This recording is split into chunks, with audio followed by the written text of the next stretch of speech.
Shirley MacLaine. Marilyn Monroe had both Kennedy brothers in bed hours after she sang "Happy Birthday, Mr. President" by Alexandra Belushi.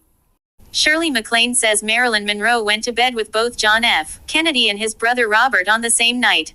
The Oscar winner, 90, makes the scandalous claim in her new coffee book, The Wall of Life, Pictures and Stories from This Marvelous Lifetime, which features a photograph from May 19, 1962, the night Monroe breathlessly sang, "Happy Birthday, Mr. President," to JFK. MacLaine was present at the event and says she attended an after-party where she saw President Kennedy leave a bedroom with Monroe inside.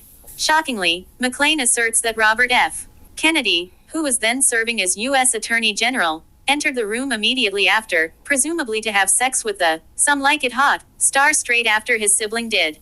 In 1962, at the famous celebration for John F. Kennedy's 45th birthday at Madison Square Garden, Jimmy Durante and I performed for the president and the crowd, but what most people remember is Marilyn Monroe singing "Happy Birthday" to him, MacLaine writes in her book.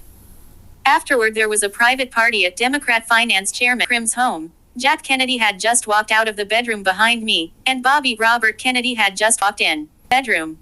Monroe died just 3 months later. President Kennedy was assassinated late the following year. In her new book, MacLaine also shares another photo implying both JFK and RFK had been up to no good.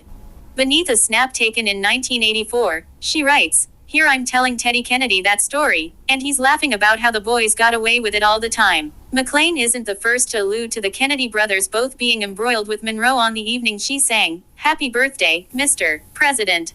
In her new book, Ask Not: The Kennedys and the Women They Destroyed, former Post columnist Maureen Callahan claims that 30 minutes before Marilyn sang to JFK, she had sex with Robert in her dressing room. They spent 15 minutes alone together, Callahan writes in her book. She alleged the actress arrived on stage, drunk and flush with the transgressive sex she'd just had with Robert, her dress so tight she could hardly walk. Callahan went on to allege that First Lady Jackie Kennedy was furious after the performance, which left JFK slack-jawed in the audience. The author wrote Jackie then gave her husband an ultimatum. She forbade him from seeing Monroe again, saying she would divorce him, taking the children and costing him a second term in the White House.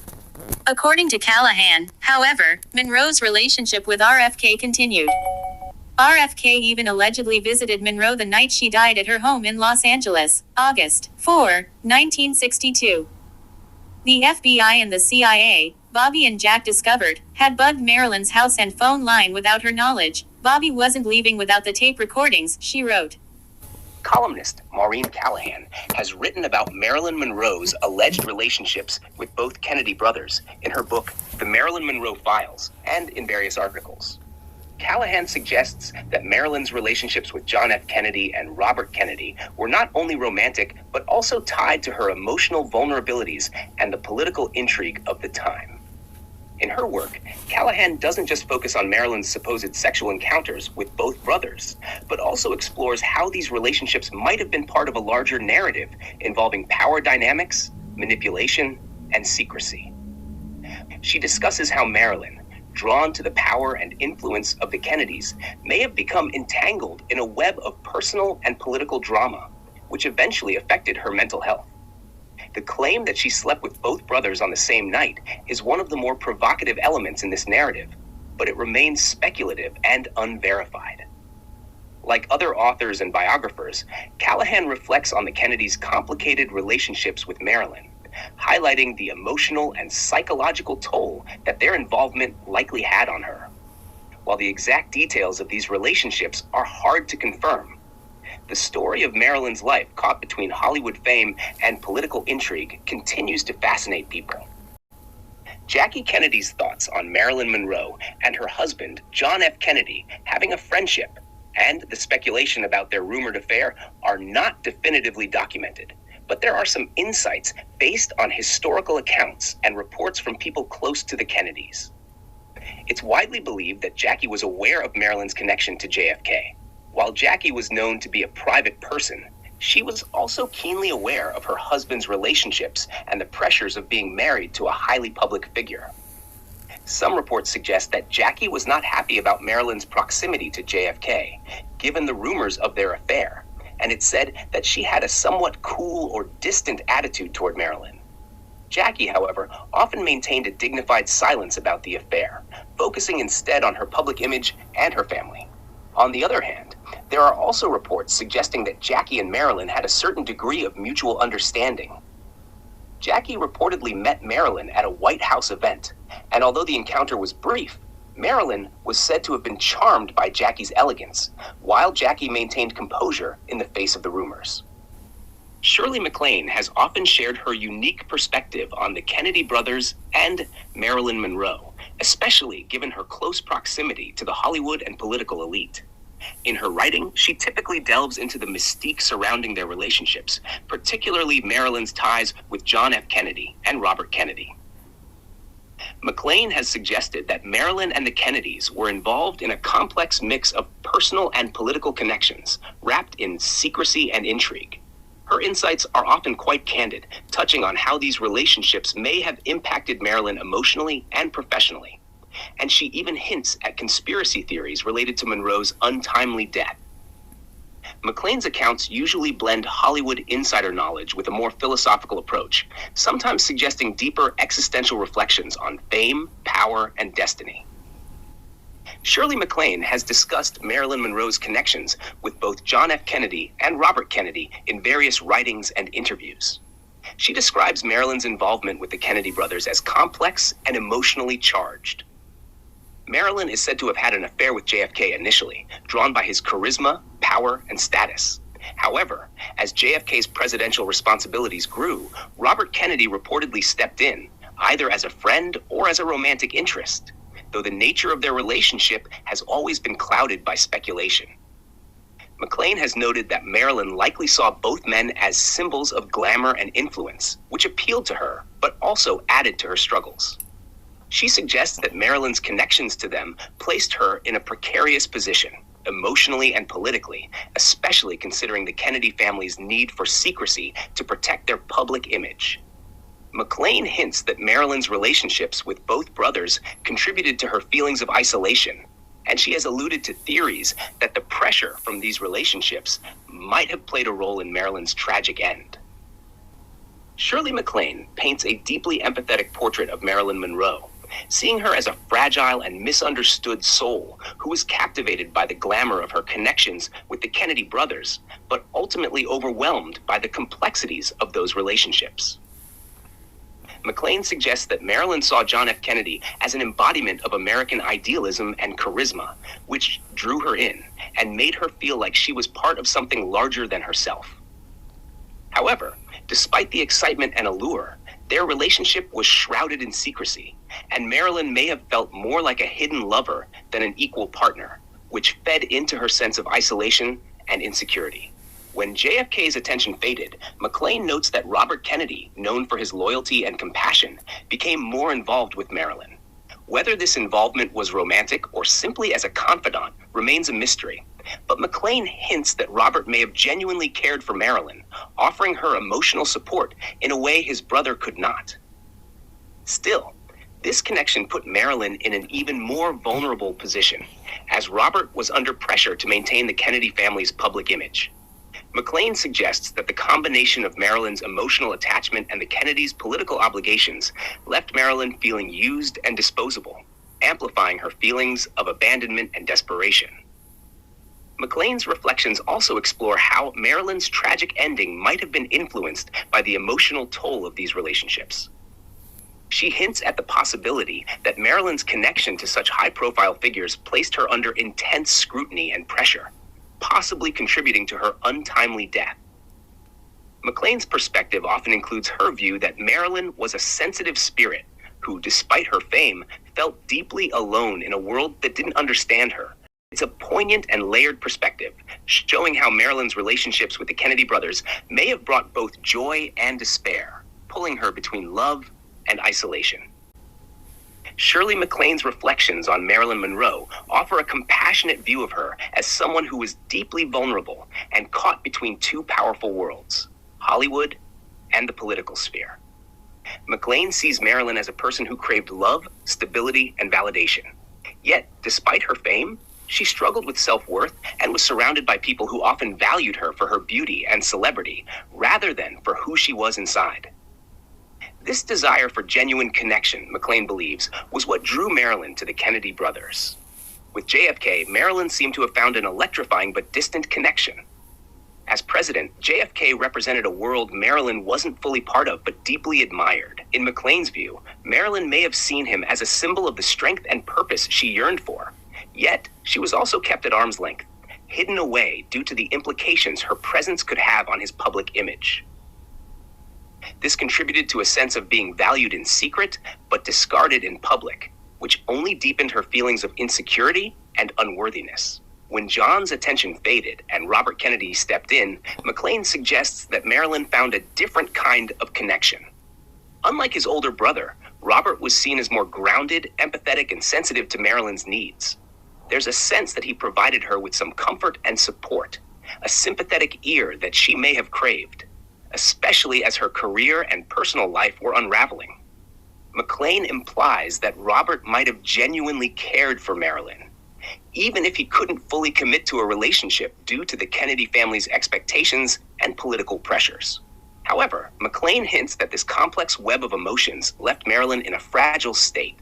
She was torn between her desire to be seen and loved openly and the reality of being a well-kept secret.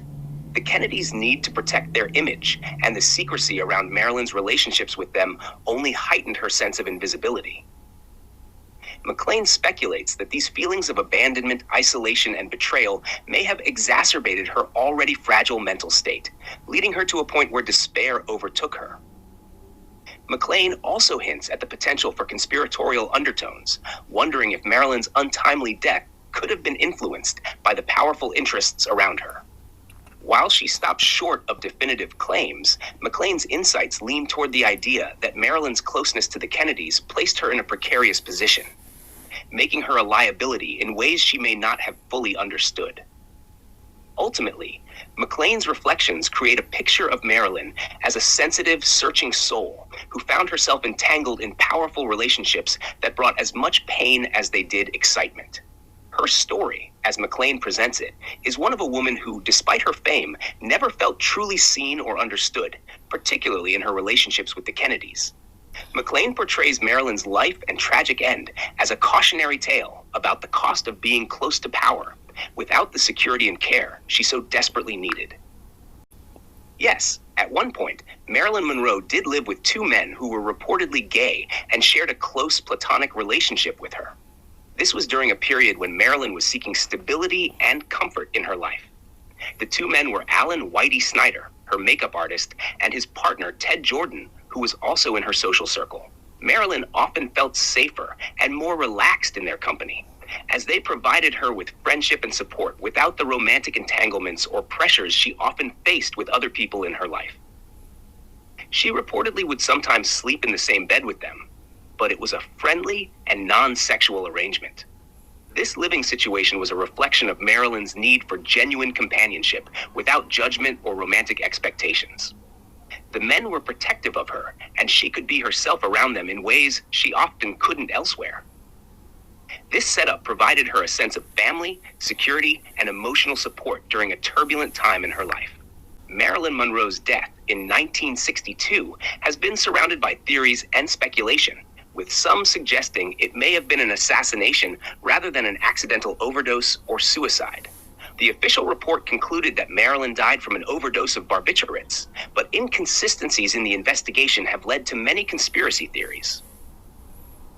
One theory is that Marilyn's involvement with John F. Kennedy and Robert Kennedy made her a liability. Some believe that she had access to sensitive information about the Kennedys, or that she threatened to reveal secrets about her relationships with them. According to these theories, her knowledge could have put powerful figures at risk, leading to a cover-up. Supporters of the assassination theory often point to strange details in the investigation, like missing phone records, gaps in the timeline of her final hours, and the way evidence was handled at the scene. Allegedly, witnesses' stories changed, and there were delays in calling the police. Some even claim that Marilyn kept a red diary, where she wrote down confidential information, though no such diary was ever found. While these theories remain unproven, they've fueled public fascination with Marilyn's life and death. Most historians and experts, however, still believe her death was likely due to an overdose and personal struggles rather than a calculated assassination. Shirley MacLaine has shared her thoughts on Marilyn Monroe's death with a mix of sympathy and skepticism. She was close to Marilyn in Hollywood circles and viewed her as a deeply sensitive, misunderstood soul. MacLaine has suggested that Marilyn's emotional struggles, combined with her complicated relationships with powerful figures, might have played a role in her tragic end. While MacLaine hasn't explicitly stated that she believes Marilyn was assassinated, she has hinted at the possibility of foul play, pointing to the intense secrecy and high-stakes connections surrounding Marilyn, especially her involvement with the Kennedys. MacLaine has often alluded to the idea that Marilyn's close ties to influential men may have put her in a vulnerable position, leaving her exposed to people who prioritized protecting their power and image over her well-being. MacLaine's reflections generally focus on Marilyn's emotional isolation and how Hollywood, fame, and politics may have intensified her personal struggles, possibly leading to her untimely death. Her insights imply that Marilyn's associations could have made her life difficult to protect, and that the people around her may not have fully understood or supported her, whether her death was intentional or accidental. There are claims and rumors suggesting that Marilyn Monroe may have been involved with both John F. Kennedy and Robert Kennedy, and some accounts have even suggested that she might have been intimate with both on the same night. These types of claims, though, are part of a long-standing mix of sensational stories and speculation surrounding Marilyn's relationships with the Kennedys. While people close to her and various writers and biographers have debated the extent and timing of her relationships with both men, there's no concrete evidence or verified account confirming that she was with both brothers on the same night. Shirley MacLaine and others who knew Marilyn often emphasize that these rumors reflect the aura of mystery and intrigue around her life, but may not capture the full truth. Marilyn's relationships with the Kennedys are widely seen as complex and entangled with secrecy and political risk, and the specifics remain speculative, often shaped by the mystique surrounding her life and tragic death. Shirley MacLaine's claim adds to the web of speculation surrounding Marilyn Monroe's relationships with the Kennedy brothers, particularly the idea that both John F. Kennedy and Robert Kennedy might have been involved with her on the same night. However, it's important to note that Shirley MacLaine's account, like many others, is based on personal recollections, and there's no concrete evidence or official confirmation to fully substantiate her version of events. The idea that both Kennedy brothers were involved with Marilyn on the same night fits into the broader narrative of their complicated and secretive relationships with her. Marilyn's interactions with the Kennedys were often shrouded in mystery, with many rumors circulating about the nature of those relationships, especially given the political sensitivities of the time. While MacLaine's account, if true, adds a sensational layer to the story, it's part of the larger set of conflicting testimonies and claims that have shaped the mystery around Marilyn's life and death. The truth remains elusive, and these stories contribute to the ongoing fascination and intrigue surrounding Marilyn Monroe's tragic end. Thanks for watching. If you enjoyed the video, please give it a thumbs up, subscribe for more content, and leave a comment below. See you next time.